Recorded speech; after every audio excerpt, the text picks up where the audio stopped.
Hello everyone, welcome to Pharmarox YouTube channel. Pharmarox के YouTube educational channel में आपका स्वागत है।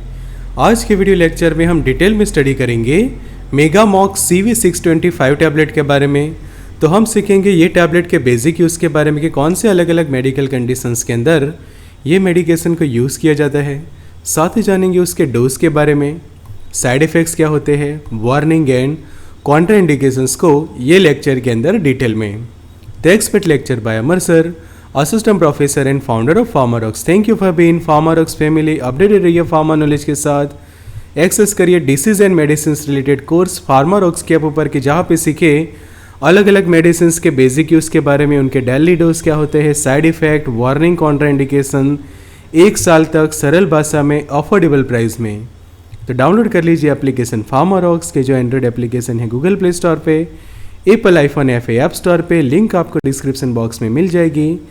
तो अब सीखते हैं मेगामॉक्स CV625 टैबलेट के बारे में। तो ये टैबलेट ऐसे क्लास का मेडिकेशन है कि जिसको हम कहते हैं एंटीबायोटिक्स, और इसके अंदर 2 एंटीबायोटिक का कॉम्बिनेशन है।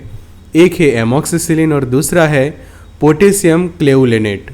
और एमॉक्सिसिलिन की जो स्ट्रेंथ देखें तो वो है 500 मिलीग्राम, पोटेशियम क्लेवुलेनेट है 125 मिलीग्राम, और दोनों का कॉम्बिनेशन करोगे तो आंसर मिलेगा आपको 625 मिलीग्राम। तो इसीलिए ये टैबलेट का जो ब्रांड नेम है वो दिया गया है मेगामॉक्स CV625 टैबलेट।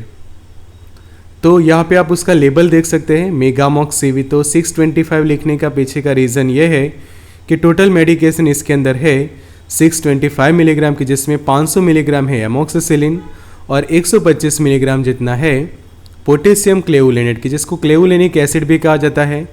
तो मेगामॉक्स जो उसका ब्रांड नेम है, उसके मैन्युफैक्चर है एबॉट फार्मा। एबॉट के बारे में हम जाने तो ये एक अमेरिकन मल्टीनेशनल फार्मास्यूटिकल कंपनी है कि जो मेडिकल डिवाइसेस भी बनाती है और साथों साथ जो मेडिसिन वगैरह पे मैन्युफैक्चर करते हैं।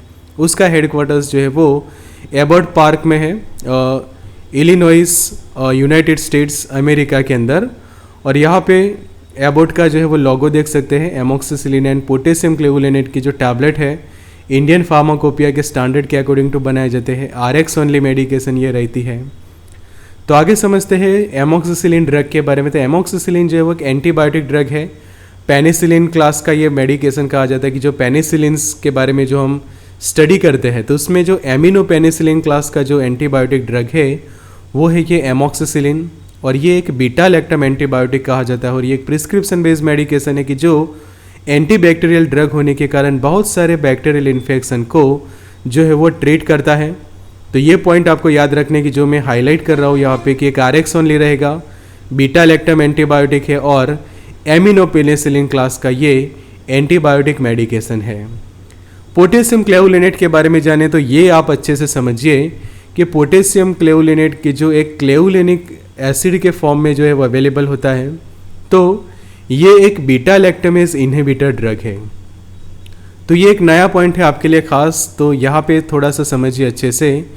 तो ये जो बीटा लैक्टमेज इनहिबिटर, तो उसका मतलब ये है कि बीटा लैक्टमेज क्या है वो आपको पता होना चाहिए। तो बीटा लैक्टमेज जो है वो एक एंजाइम है कि जो प्रोड्यूस करते हैं बैक्टीरिया। तो मैं एक डायग्रामेटिकली आपको समझाता हूँ कि समझो कि ये कोई बैक्टीरिया है। तो ये बैक्टीरिया जो है वो अपने अंदर से एंजाइम प्रोड्यूस करेगा, ये बीटा लैक्टमेज कि ये जो बीटा लैक्टमेज एंजाइम है वो ये बैक्टीरिया जो है वो प्रोड्यूस कर सकता है। अब ये बीटा लैक्टमेज एंजाइम जो प्रोड्यूस करते हैं बैक्टीरिया, उसका रोल क्या होता है? तो ये बीटा लैक्टमेज का जो रोल होता है वो एक सिंपल रोल होता है कि वो जो पेनिसिलिन है, तो पेनिसिलिन के जो स्ट्रक्चर होते हैं उसको जो है वो डिस्ट्रॉय कर देता है। तो इससे क्या होता है कि अगर समझो कि आप कोई पेनिसिलिन कंटेनिंग मेडिकेशंस किसी पेशेंट को दे रहे हैं और उसमें समझो कि क्लेवुलिनिक एसिड नहीं है, तो कई बार बैक्टीरियाज क्या करते हैं, ये बैक्टीरिया बीटा लैक्टमेज एंजाइम को अपने अंदर से रिलीज करेगा और ये बीटा लैक्टमेज एंजाइम आपकी जो मेडिकेशन पेनिसिलिन के अंदर चाहे एमॉक्सिसिलिन है तो उसको क्या कर देगा, डिस्ट्रॉय कर देगा, और पेनिसिलिन की इफेक्ट जो है वो पेशेंट को नहीं मिलेगी। तो जब आप beta lactamase inhibitor potassium clavulanate add करते हैं तो वो क्या करता है, बीटा लैक्टमेज जो एंजाइम है उसकी एक्टिविटी को जो है वो कम्प्लीटली इनहिबिट कर देता है, कि जिससे ड्रग जो है वो सेफ रहती है और वो डिस्ट्रॉय होने से जो है वो बच जाती है। तो इसी के कारण पोटेशियम क्लेवुलिनेट जो है वो ये मेडिकेशंस के अंदर जो है वो ऐड किया जाता है।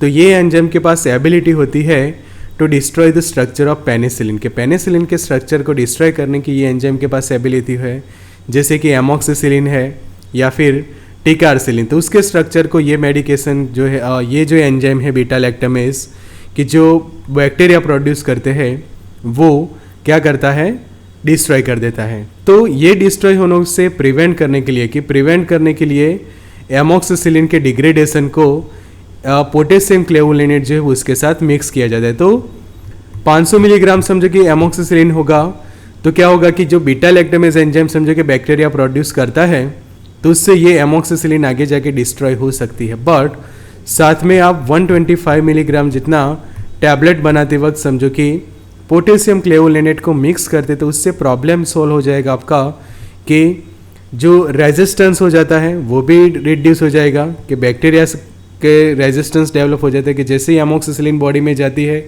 बैक्टीरिया क्या करते हैं, बीटा लैक्टामेज को रिलीज करते हो, जिससे आगे जाके एमोक्सिसिलिन के इफेक्ट नहीं मिलेगी। तो ये रेजिस्टेंस को ओवरकम करने के लिए, ये रेजिस्टेंस को जो है वो कम्प्लीटली एलिमिनेट कर देने के लिए पोटेशियम क्लेवुलिनेट उसके अंदर मिक्स किया जाता है। तो दोनों से कॉम्बिनेशन से जो मेगामॉक्स CV625 टैबलेट तैयार होता है, तो उसके बेसिक यूज़ हम देखें तो जब ईयर में इन्फेक्शन होता है तो उसमें भी ये यूज़ किया जाएगा, टूथ इन्फेक्शन में भी यूज़ किया जाएगा कि जब बैक्टीरियाज के कारण हमारे गम्स इन्फेक्टेड होते हैं, टूथ इन्फेक्टेड होती है और वहाँ पे काफ़ी दर्द होता है, पेन होता है, तो उस वक्त वो बैक्टीरियल इन्फेक्शन को कम करने के लिए ये टैबलेट प्रिस्क्राइब की जा सकती है। फिर न्यूमोनिया की जो लंग्स रिलेटेड इन्फेक्शन है कि रेस्पिरेटरी ट्रैक के इन्फेक्शंस के अंदर भी ये मेडिकेशन जो है वो यूज़ कर सकते हैं आप, कि RTI जब होता है और उसमें भी स्पेशली आपके जो फेफड़े प्रभावित होते हैं, लंग्स प्रभावित होते हैं, न्यूमोनिया जैसी कंडीशन होती है, तो उस वक्त ये मेडिकेशन यूज़फुल साबित होती है। फिर स्किन के जो इन्फेक्शंस होते हैं बैक्टीरिया के कारण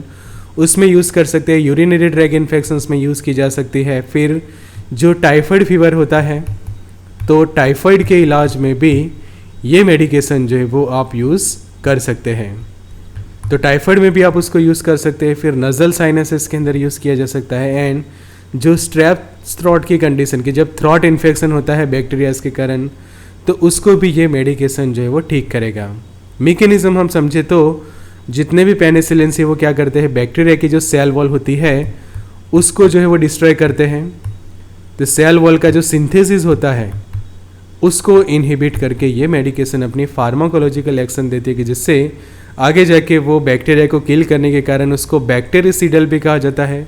और जो क्लेवुलिनिक एसिड है उसके अंदर, तो वो क्या करेगा, जो अगर रेजिस्टेंस डेवलप होता है तो वो नहीं होने देगा, कि जिससे प्रॉब्लम जो है वो सॉल्व हो जाएगा रेजिस्टेंस का भी, और प्रॉपर फार्माकोलॉजिकल एक्शन भी मिल जाएगी मेडिकेशन की।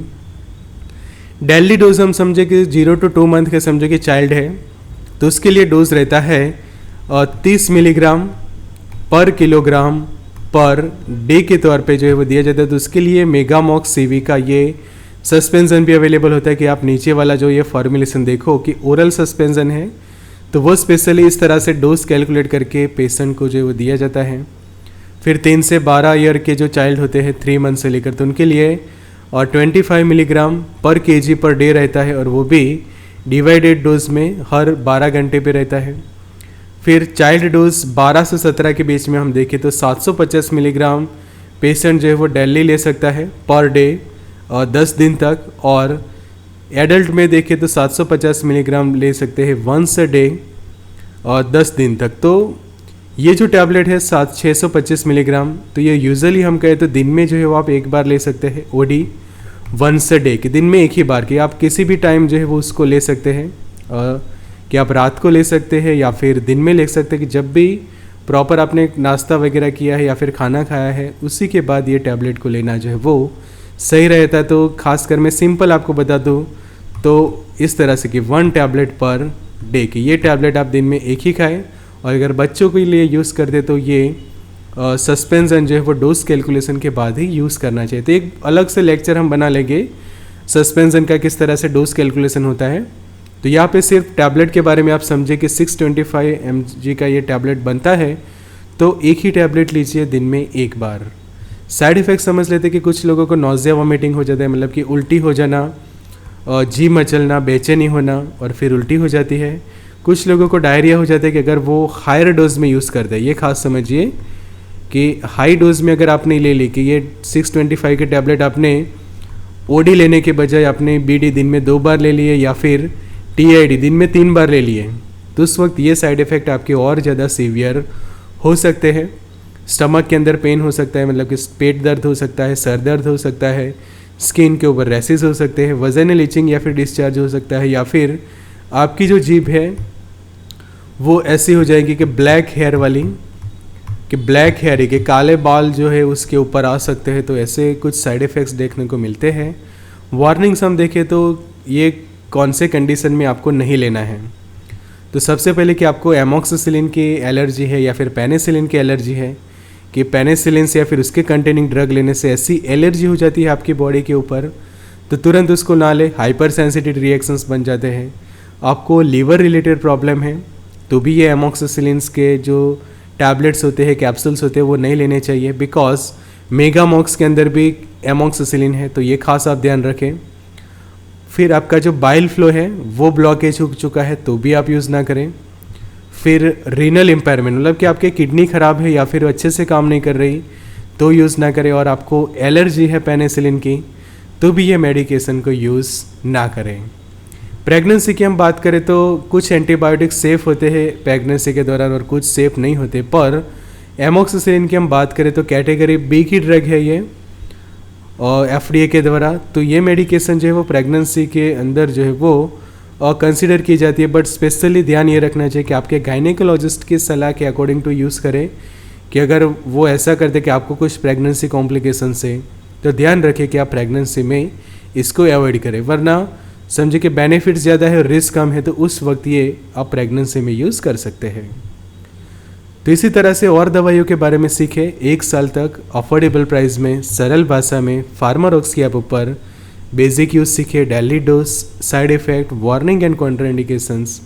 तो डाउनलोड कर लीजिए एप्लीकेशन फार्मारॉक्स, या फिर ये नंबर पे व्हाट्सएप करके भी आप जो है वो लिंक जो है वो हमसे पा सकते हैं, या फिर डिस्क्रिप्शन बॉक्स चेक करिए, एंड्रॉयड ऐप की लिंक दी गई है कि जो आप गूगल प्ले स्टोर पर से डाउनलोड कर पाएंगे। एप्पल आईफोन की भी लिंक दे दी है कि जो आप ऐप स्टोर से डाउनलोड कर पाएंगे। तो लिंक चेक करें डिस्क्रिप्शन बॉक्स में। Good luck and all the best.